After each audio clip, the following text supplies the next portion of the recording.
Hola, buenos días, buenas tardes, buenas noches. Mi nombre es Johnny Conrado, estudiante de la carrera de Relaciones Internacionales y Comercio Exterior en la Universidad UCN Campus Doral, turno sabatino.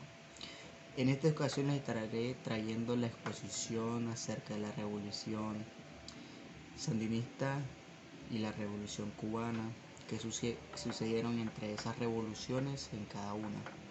Bueno, la primera revolución que vamos a abordar será la revolución sandinista. La revolución sandinista fue un proceso revolucionario que atravesó Nicaragua en las décadas de 1970 y 1980. En esta revolución, el Frente Sandinista de Liberación Nacional FSLN derroca a la dictadura de los Somoza. Como muy bien sabemos, aquí Nicaragua estaba atravesando una dictadura de 3 generaciones de Somozas. Bueno, desde la década de 1930, Nicaragua estaba gobernada por dictaduras apoyadas por Estados Unidos. En 1937, Anastasio Somoza García, líder de la Guardia Nacional de aquel entonces, organizó un golpe contra el presidente Juan Bautista Sacasa y tomó el gobierno.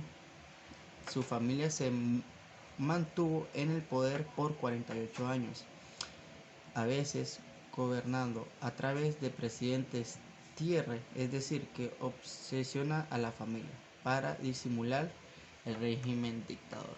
Como podemos ver, ponían a otros presidentes al mandato y ellos estaban por debajo para disimular en aquel entonces lo que era la dictadura. La dictadura de la familia estaba apoyada por la guerrilla nacional y el poder de Estados Unidos, que celebraba el ferviente anticomunismo del gobierno de Somoza. Estados Unidos brindó asistencia política, militar, económica, aún en conocimiento de la corrupción y el continuo abuso del derecho humano que vivía la población nicaragüense bajo el régimen de la Somoza. Ok, aquí estamos viendo que Estados Unidos tenía presencia tanto militar, económica y políticamente aquí en Nicaragua. Ellos básicamente financiaban a la familia Somoza.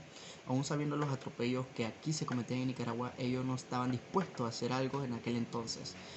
Entonces, sigamos continuando a ver cómo se desarrolla la dictadura de los Somoza de aquel entonces. Ok. En 1961, diferentes grupos de guerrilleros de la oposición al régimen de los Somoza se unieron y fundaron el Frente Sandinista de Liberación Nacional, llamado hasta el día de hoy FSLN.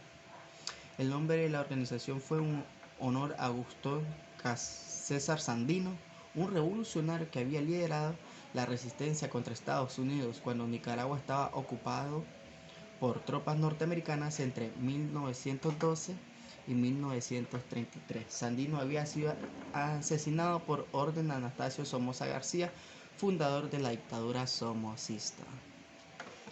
Aquí ya podemos ver en este periodo de tiempo ya se estaba levantando la gente en aquel entonces, como lo menciona Sandino, que el cual fue mandado matar por el que inició la dictadura somocista, que fue Somoza García. ¿Cómo se desarrolló la revolución sandinista? Luego de la crisis humanitaria por el terremoto de Managua y la crisis económica de 1973, las condiciones en Nicaragua cambiaron y el FSLN se preparó para entrar en una nueva etapa de lucha armada. Bueno, aquí ya vemos que ya se estaban levantando en armas. Ok, continuemos. En diciembre de 1974, la organización retomó la acción públicas.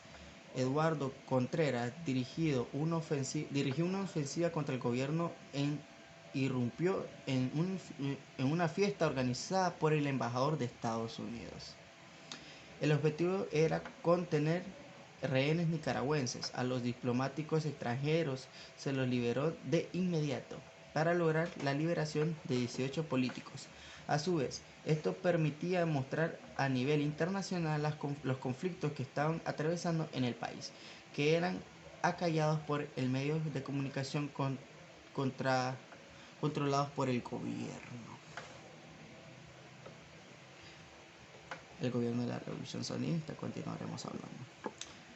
Con la toma del poder el 19 de julio de 1979, los sandinistas establecieron la Junta del Gobierno de Reconstrucción Nacional. Estaba integrado por 5 miembros, 3 sandinistas, Daniel Ortega como presidente y 2 independientes. Además se creó un Consejo de Estado con representación de los diferentes grupos políticos y sociales. Bueno, aquí vemos que el FSLN y Liberación Nacional, básicamente el Frente Sandinista de Revelación Nacional, ya había ganado para aquel entonces, el 19 de julio de 1979, y pues hicieron una estructura de gobierno con lo cual están hechas por 5 personas, la cual menciona hasta el día de hoy, que es el presidente Daniel Ortega. Si bien la ideología FSLN era izquierdista, los sandinistas comprendieron la importancia de mantener a los diferentes grupos de la oposición somocista dentro del nuevo régimen. Incluso a los empresarios conservadores entendía que no iban a poder llevar a cabo un buen gobierno sin la asistencia de diferentes partes de la población. Con eso en mente, declararon que el nuevo régimen se mantendría dentro de los mercados capitalistas y pagaría la deuda externa acumulada por los sucesivos gobiernos somocistas. A raíz de todo esto hablaremos sobre las consecuencias de la Revolución Sandinista. Bueno, se estima que la Revolución Sandinista se llevó la vida a 35.000 personas, entre ellas 25.000 civiles, 10.000 combatientes. Además, con la contrarrevolución, la revolución de los contras, murieron otras 30.000 personas, de las cuales la mitad eran civiles y la otra mitad eran combatientes. Durante la década de 1990, los gobiernos post-revolucionarios de la ideología liberal reorientaron la economía nicaragüense y se alejaron de los ideales izquierdistas de la Revolución Sandinista.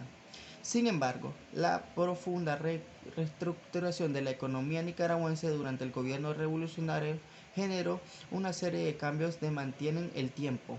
Una gran parte de la población campesina obtuvo tierras para trabajar y diferentes sectores de la economía siguen manejando un sistema productivo mixto con fuente internacional del Estado. Bueno, aquí vemos que la Revolución Sandinista, a raíz de su victoria, pues otorgó a campesinos tierras para que ellos trabajaran. De igual manera se mandó a alfabetizar a la población, ya que en aquel entonces, para la dictadura de los somocistas, aquí en Nicaragua se vivía una crisis de alfabetización que básicamente, por así mencionar, el 80% de la población, por así decirlo, si no decir datos más altos ni tan exactos, no sabía leer ni escribir.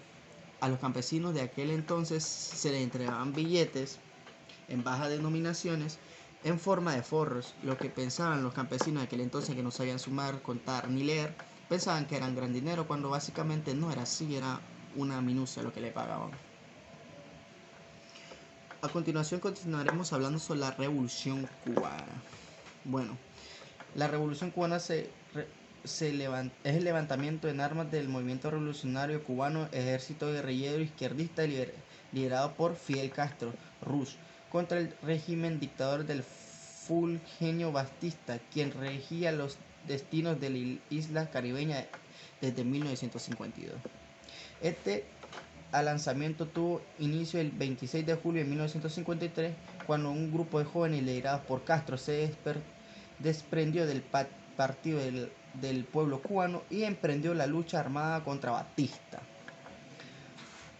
autodenominándose Generación del Centenario, y trataron de tomar el cuartel Moncada de Santiago de Cuba, perdón si me trago un poco, y el cuartel Carlos Manuel de Céspedes en Bayamo, fracasando en el intento y siendo apresados y enjuiciados por la dictadura. Como podemos ver, un grupo de jóvenes que se separó de aquel entonces del gobierno cubano intentó irrumpir en dos en bases, por así decirlo, bases militares de aquel entonces, lo cual llevó al fracaso de la misma y fueron apresados por la dictadura de aquel entonces en Cuba. Okay. La revolución en el poder. A pesar del compromiso del revolucionario con unas nuevas elecciones libres apenas llegar al poder, tal y como anunciaba el manifiesto de la Sierra, mientras una vez en el poder se decidió no celebrar comisiones hasta 1974. El régimen comunista, con toda la ayuda de la Alianza de Unión Soviética, URSS, y fue sancionado y obligado económicamente por Estados Unidos desde años 60, luego que varias tentativas de invasión a la isla fracasaron. Una desde la República Dominicana de Leónidas Trujillo y otra desde la propios USA en el célebre Bahía de Cochinos. En esta época intentó la URSS por instalar un conjunto de ojivas nucleares en Cuba para amenazar a sus rivales norteamericanos. Dio pie a una crisis mundial conocida como la crisis de misiles en Cuba, crisis de Caribe para Rusia y crisis de octubre para Cuba, y que se considera uno de los puntos más álgidos de todo conflicto de la Guerra Fría. Bueno, pues aquí como vemos observar la revolución en Cuba sucedió a raíz de la Guerra Fría, que era que de aquel entonces era Estados Unidos contra Rusia, la extinta URSS, perdón. La URSS en aquel entonces intentaba básicamente intimidar a Estados Unidos, y pues ellos lo que querían hacer, ya con la revolución cubana y todo eso, querían poner ojivas nucleares en Cuba, lo cual estarían a las puertas de Estados Unidos. Estados Unidos vio esto como una gran amenaza y mandó a sancionar hasta el día de hoy, que es la fecha. Cuba sigue sancionado por Estados Unidos. Consecuencias de la Revolución Cubana. La influencia mundial de la Revolución de octubre de 1917, en la que el proletario ruso después a los zares inició un gobierno revolucionario. Lo mismo ocurrió con la revolución en Guatemala en 1944. El golpe de estado de Fulgencio Batista contra el gobierno legislativamente electo de Carlos Prío Socorras, que causó un profundo malestar en la población. La dependencia de Estados Unidos, que mantiene en Cuba la dictadura militar Batista, mientras el pueblo cubano padecía de empleo y de corrupción generalizada. Muchas gracias por su atención. Esto fue todo por esta ocasión. Hasta la próxima, amigos. Espero que les haya gustado este breve comentario acerca de la revolución sandinista y la revolución cubana. Como podemos ver, ambas revoluciones pudieron ser victoriosas por parte del FSLN, que es el Frente de Liberación Nacional, el cual tuvo una victoria contundente aquí en Nicaragua para aquel entonces, derrocando a la dictadura somocista, y la revolución cubana comandada por Fidel Castro, que en aquel entonces tuvo un fuerte impacto, ya que de igual manera hubo influencia de potencias como es la extinta URSS, hoy actualmente conocida como Rusia, y Estados Unidos. Espero que les haya gustado. Es todo, hasta la próxima.